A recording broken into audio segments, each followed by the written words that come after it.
ఆధునిక గోపాలుడు చూడండి ఎంత బాగున్నాడో. ఈ అబ్బాయిని చూస్తూ ఉంటే శ్రీకృష్ణుడు గుర్తొస్తున్నాడు కదా. అప్పట్లో ద్వారకలో ఆవులన్నీ మేపుకుంటూ శ్రీకృష్ణుడు ఉన్నట్టుగా మనం చదివాం కదా. ఇప్పుడు చూడండి మోడర్న్ గోపాలుడు ఎలాగున్నాడో చూడండి. రోడ్ మీద పరిగెత్తుతున్నాడు.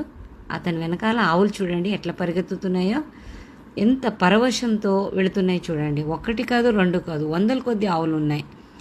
ఆ అబ్బాయి రోడ్ మీద పరిగెత్తుతుంటే అవి పరిగెత్తుతున్నాయి, అతను నడుస్తూ ఉంటే అవి నడుస్తున్నాయి.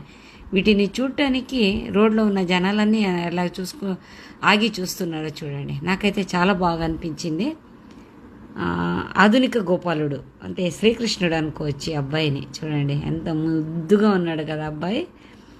ఆ అబ్బాయి కన్నా ఆవులు ఇంకా చాలా బాగున్నాయి చూడండి, ఎంత మంచిగా వస్తున్నాయో. చాలా బాగున్నాయి, చాలా బాగున్నాయి అంటే చాలా. మీకేమనిపిస్తుంది చెప్పండి.